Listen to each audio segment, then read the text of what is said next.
재활용과 함의를 살펴볼 텐데요. 순환경제 개념을 살펴볼 때 그 재활용과 관련된 다양한 개념들이 있습니다. 그래서 순환경제 개념에 바로 들어가기 전에 이제 재활용과 관련된 다양한 개념들에 대해서도 한번 정리해보는 시간을 가져보도록 하겠습니다.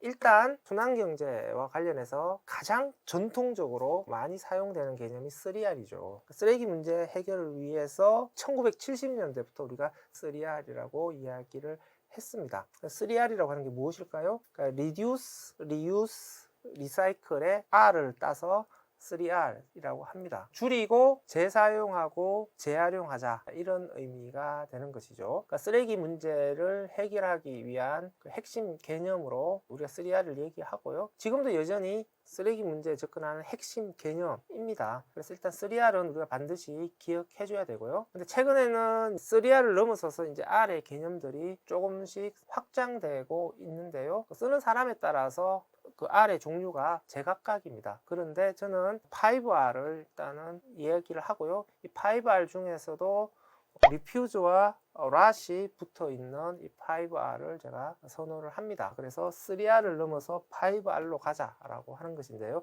그러면 어떤 R이 붙어 있느냐? 리퓨즈, 거절하다라는 뜻이 되는 것이죠. 다음에 랏, 영어로 썩히다, 이런 뜻이 되는 거죠. 그럼 뭘 썩힐 거냐? 이거는 이제 음식물 쓰레기 등 썩을 수 있는 쓰레기를 가정에서 퇴비화를 시켜서 쓰레기가 가정 밖으로 배출되는 양을 줄이자, 이런 것으로 우리가 이해를 하면 되는데, 이 랏 전략은 정원이 있는 서구식 주택에서는 굉장히 강력하게 쓰레기 배출량을 줄일 수 있는 수단이 될 수가 있는데요. 한국의 주거 유형에서는 가정에서 음식물 쓰레기를 바로 퇴비화하는 것이 쉽지가 않기 때문에 서구에서 유행하는 랏 전략을 한국에서 바로 적용하기는 힘듭니다. 그래서 한국의 랏 전략은 어떻게 수립해야 될 것인지는 앞으로 많은 고민들이 필요한데요.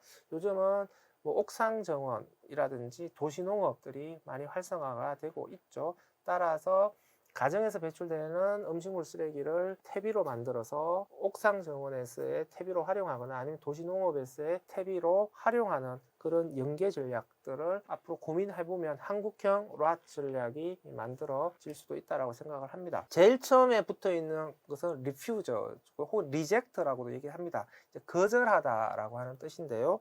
무엇을 거절할 것이냐라고 하는 것이죠. 통상적으로 뭐 일회용품을 사용하는 것을 거절하다, 공짜 경품을 나눠주고 하는 것들을 거절하자, 공짜를 거절하자, 그래서 불필요한 낭비를 막자, 이런 식으로 리퓨저 개념을 해석을 하는데요. 좀 더 포괄적으로 리퓨저의 개념을 해석하면 우리의 소비 방식들을 바꾸자, 현재의 우리의 소비 방식을 거절하자, 이런 쪽으로 정리를 할 수가 있습니다. 그러니까 현재 우리 소비에서 문제가 되는 것이 이제 편리함만 생각하는 소비, 그러니까 편리만을 추구하는 소비, 그리고 유행에 휩쓸린 소비, 이런 소비 경향들을 우리가 거절할 수 있어야 된다라고 하는 것이죠.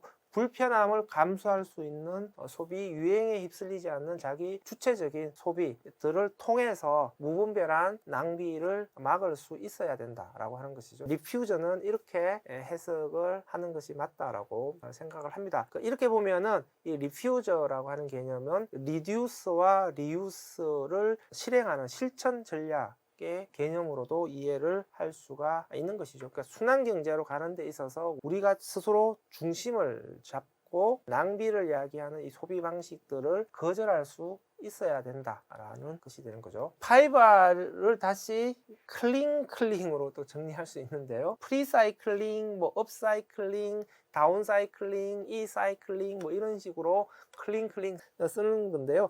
이 5R은 이제 프리사이클링과 업사이클링, 이 두 가지 개념으로 묶을 수가 있습니다. 프리사이클링이라고 하는 것은 쓰레기를 배출하지 않는 소비, 이런 개념으로 이야기를 할 수가 있고요. 요즘 제로 웨이스트 운동을 하시는 분들이 이 프리사이클링이라고 하는 개념을 잘 사용을 하는데요. 쓰레기를 배출하지 않는 소비가 뭐냐라고 하는 거죠. 그게 바로 리퓨저와 리듀스와 리유스가 되는 거죠. 그러니까 쓰레기 배출량을 원천적으로 줄이는 게 이제 리듀스가 되는 것이고요. 우리가 사용하지 않아서 쓰레기로 배출해야 될 시점에서 이것을 다시 재사용함으로써 최종적으로 쓰레기가 나오지 않도록 하는 것이 리유스가 되는 것이죠. 따라서 이 리퓨저와 리듀스와 리유스가 쓰레기를 배출하는 소비 방식인 프리사이클링으로 묶어질 수가 있는 것이고요. 이제 쓰레기로 배출되었을 경우에 그럼 그 쓰레기는 다시 자원으로 잘 활용하자라고 하는 것이 이제 업사이클링이 되는 거죠. 그래서 리사이클링과 랏은 이제 업사이클링이 될 텐데, 이 업사이클링이라고 하는 것은 쓰레기를 자원으로 활용하되 잘 활용하자라는 개념이 되는 것이죠. 그냥 단순하게 재활용하는 것이 중요한 것이 아니라 고부가가치의 자원으로 재활용하는 것이 중요하다. 그러니까 제대로 된 자원으로 활용하는 것이 중요하다라고 하는 개념으로서의 업사이클링을 생각해 볼 수가 있습니다. 우리가 흔히들 이제 업사이클링 그러면 디자인을 통해서 손으로 뭔가를 만들어서 이렇게 제품을 만드는 것 자체를 이제 업사이클링으로 이해를 하시는데요. 그거는 업사이클링을 굉장히 좁게 해석하는 것이고요. 좀 더 포괄적으로 넓게 해석을 하게 되면은 이 업사이클링이라고 하는 것은 우리가 물질 이용을 순환적인 구조로 잘 할 수 있는 모든 것들을 업사이클링으로 볼 수가 있습니다. 그러니까 그렇게 되면 이제 디자인 중심의 업사이클링을 가장 협소한 업사이클링으로 볼 수가 있는 것이죠. 뭔가 소재가 버려지게 되면 이 소재를 가지고 가방으로 만든다든지 다시 옷으로 만든다든지 이런 식으로 우리가 필요한 물건으로 다시 만들자라고 하는, 그러니까 새로운 디자인을 접목시켜서 쓸 수 있는 제품으로 만들자라고 하는 것들을 우리가 업사이클링으로 생각하는데 이건 굉장히 협소한 개념이고요. 좀 더 포괄적인 개념의 업사이클링은 재활용까지 포함을 해서 고품질의 재생 원료로 우리가 활용을 할 수가 있으면 이제 업사이클 개념에 포함시킬 수도 있다라고 하는 것이고요. 가령 이제 페트병을 녹여서 섬유로 만들어서 옷을 만들고 하는 것, 혹은 페트병을 가지고 다시 페트병으로 만들고 하는 것들을 가치 상향의 업사이클 개념으로 이야기를 할 수가 있을 것이고요. 이 부분들은 디자인보다는 고품질의 재생 원료를 만들어내는 기술들이 중요하기 때문에 기술 중심의 업사이클링이다라고도 우리가 이야기를 할 수가 있을 거고요.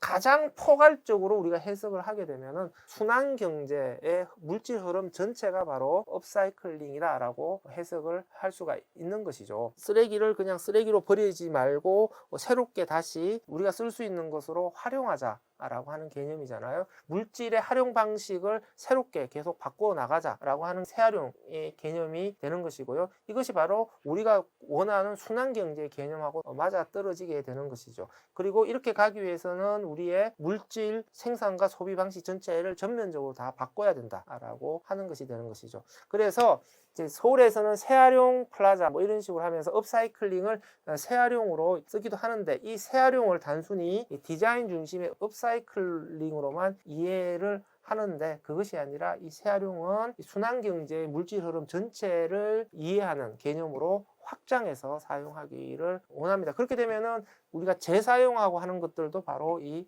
재활용의 개념에 다 포함시킬 수가 있게 되는 것이죠.